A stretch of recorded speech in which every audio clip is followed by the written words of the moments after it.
Ukraine जंग को पूरे 13 महीने बीत चुके हैं और इन 13 महीनों में न अब तक रूस जीत पाया न यूक्रेन हार पाया। न रूस हारा न अमेरिका और यूरोपीय देश रूस को हरा पाए। अब ऐसी नौबत आ चुकी है कि ज़ेलेंस्की के पास लड़ने के लिए हथियार भी नहीं है और कई पश्चिमी देशों के पास हथियार देने के लिए पैसा भी नहीं है।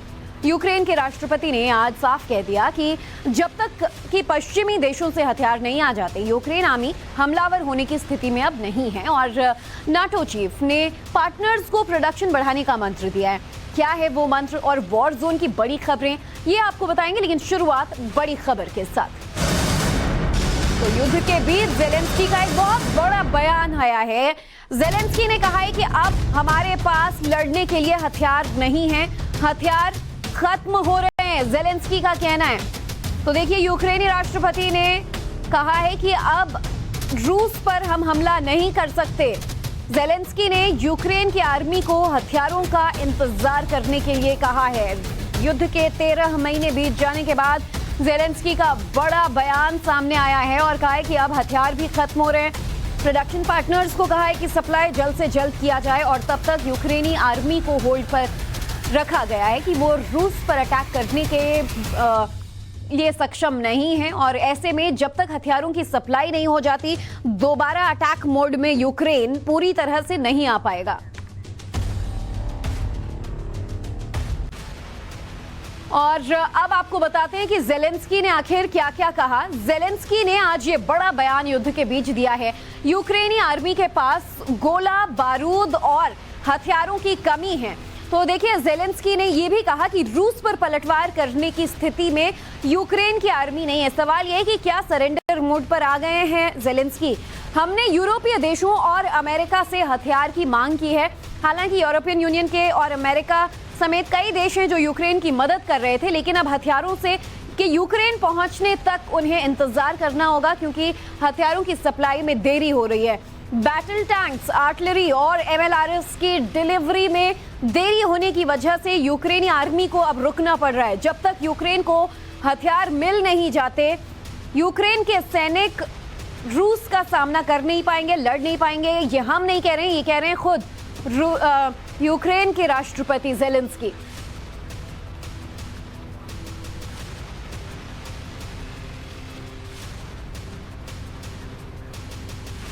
और अब आपको बताते हैं ज़ेलेंस्की को किन हथियारों का इंतजार है। दरअसल ज़ेलेंस्की ने नाटो और अमेरिका से किन किन हथियारों की डिमांड की है जो अब रूस का सामना करने में उनकी मदद कर पाएंगे। तो फाइटर जेट, ज़ेलेंस्की ने सबसे पहले तो अपने साथी देशों से फाइटर जेट्स की मांग की है। लॉन्ग रेंज आर्टिलरी, जिसे LRA भी कहा जाता है, इसकी मांग ज़ेलेंस्की ने की है और ये तमाम सप्लाई होने में देरी की वजह से ज़ेलेंस्की ने फिलहाल यूक्रेनी आर्मी को होल्ड पर रखा है। लॉन्ग रेंज मिसाइल की भी मांग की गई है। इसके अलावा एयर डिफेंस सिस्टम की मांग ज़ेलेंस्की ने यूरोपीय मित्र देशों से की है और अमेरिका से भी एयर डिफेंस सिस्टम की मांग की है। एडवांस अटैक वेपन्स, जो कि अब तक जो साथी मुल्क हैं उनके द्वारा मदद की जा रही थी यूक्रेन को, अब एडवांस अटैक वेपन्स की भी क्षमता खत्म हो गई है। यानी कि हथियार नहीं, लेकिन वॉर खत्म नहीं हुआ है, वॉर जारी है। 13 महीने हो चुके हैं और ऐसे में यूक्रेन किस तरीके से रूस का सामना करेगा, ये बड़ा सवाल है। इस बीच यूरोप के 3 देशों ने रूस से सीधी टक्कर ले ली है। आपको बता दें कि यूरोप के 3 देशों ने, जिनमें नॉर्वे, फिनलैंड और स्लोवाकिया शामिल हैं, ने रूस को चैलेंज किया है। नॉर्वे ने यूक्रेन को 8 लेपर्ड टैंक की मदद की है। स्लोवाकिया ने यूक्रेन को 4 MiG-29 दिए हैं और 3 लेपर्ड बैटल टैंक जो है वो फिनलैंड द्वारा यूक्रेन को दिए जाएंगे। यानी कि यूरोपीय यूनियन के जो बाकी के देश हैं वो अब मदद में आगे आ रहे हैं, यूक्रेन की मदद। तो यूरोप के इन 3 देशों ने रूस से सीधा टक्कर ले लिया है। ब्रिगेडियर विनोद दत्ता हमारे साथ इस पूरी खबर पर ज्यादा जानकारी के लिए साथ जुड़ चुके हैं। ब्रिगेडियर साहब, ये पूरी खबर आपने देखी होगी। यूक्रेन अब तक गिव अप वाले मोड में नहीं था, लेकिन ज़ेलेंस्की का ये बयान दुनिया के सामने देना कि अपने सैनिकों को होल्ड पर रखेंगे, हमारे पास हथियार नहीं है, क्या ये माना जाए कि 13 महीने के बाद अब वॉर किसी तरह खत्म होगा, यूक्रेन घुटने टेक देगा या अभी और लड़ेगा? देखिए, ये जो फेज आया है युद्ध में, ये काफी सीरियस मोड है इस पूरे 13 महीने के युद्ध के दौरान। और मुझे ये लगता है कि जिस तरह से मदद यूरोप से आ रही थी, जिस तरह से मदद अमेरिका से आ रही थी, और शी जिनपिंग का जो विजिट हुआ है 22 तारीख को जो रशिया में, और जिस तरह से उन्होंने ये कहा था कि वो जेलेंस्की से भी बात करेंगे, तो मुझे लगता है ये जो सप्लाई या जो लल आया है बैटल में वेस्ट की तरफ से, वो इसमें है क्योंकि जेलेंस्की का जो झुकाव है वो शी जिनपिंग या चाइना की तरफ देखा जा रहा है। जिस तरह से ईरान यूएई का जो समझौता या नेगोशिएटिंग टेबल पे चीन लेके आ गया था, तो यहाँ भी चीन मध्यस्थता करता हुआ दिखाई दे रहा है। ये अमेरिका को और बाकी के जो देश हैं उनको ये बात गवारा नहीं है।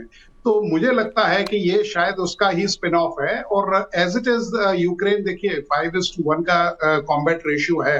यूक्रेन तो वैसे ही कोई मुकाबले की पोजीशन में था नहीं रशिया के खिलाफ, लेकिन अगर उसके पास सामरिक संसाधन नहीं रहेंगे तो ये उसके लिए एक बहुत बड़ा चिंता का विषय बन जाएगा, क्योंकि उसका जो ऑफेंसिव कंटेंट था, उसके जो अटैकिंग मोड था, उसमें यूक्रेन पहले से ही काफी पीछे था और उसे एयर डिफेंस और इस तरह के जो अटैक वेपन्स, अटैकिंग मोड में पीछे था। लेकिन इसके बावजूद दत्ता साहब जंग जो है वो उम्मीद से बहुत ज्यादा खिंच गई।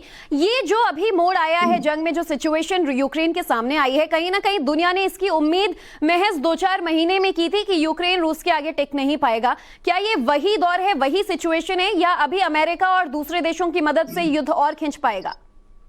देखिए, इसमें सबसे बड़ी जो चीज है वो देखने में ये जो विश्व के जो विद्वान हैं वो ये देख रहे हैं कि जिस तरह से नेगोशिएशन के लिए चाइना ने अपना हाथ बढ़ाया है, वो जो वेस्ट है उसको गवारा नहीं है। और इसीलिए वेस्ट के जो कंट्रीज, और देखिए नेटो में क्या है, करीब 75% फंडिंग जो है वो अमेरिका की है, 30 में से 22 देशों को वो सपोर्ट करता है।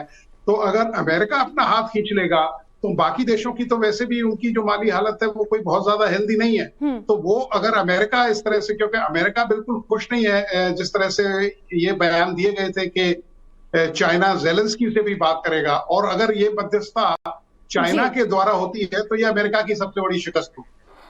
विनोद जी बने रहेगा, मैं इस पर चर्चा आपसे आगे जारी रखूंगी। इस बीच एक बड़ी खबर आ रही है जो दर्शकों को बता दें। युद्ध के माहौल के बीच नाटो चीफ का एक बड़ा बयान आया है। यूक्रेन युद्ध अभी और लंबा चलेगा, नाटो ने कहा है। सहयोगियों को हथियार प्रोडक्शन बढ़ाना होगा, यूक्रेन को हथियारों की सप्लाई जारी रहेगी। तो देखिए विनोद दत्ता जी, जिस तरीके से अब नाटो चीफ ने बयान दे दिया है कि सप्लाई हथियारों की जारी रहेगी, दुनिया ये ना समझ ले, पुतिन ये ना समझ लें कि जंग खत्म हो रहा है या फिर यूक्रेन घुटने टेक रहा है।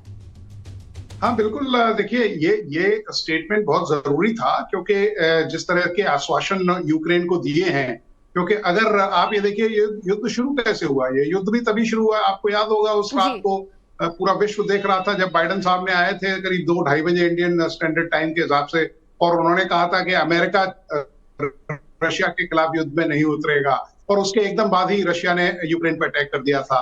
तो अगर इस तरह का स्टेटमेंट नहीं दिया जाएगा तो वो रशिया के लिए एकदम क्लियर कट फ्री रन होगा, जो अमेरिका नहीं चाहेगा। लेकिन अमेरिका भी वेट एंड वॉच की पॉलिसी पे है कि भाई क्या इसके जो स्पिन ऑफ है, ये जो विजिट हुई है चाइना में शी जिनपिंग की, वो काफी अहमियत रखती है।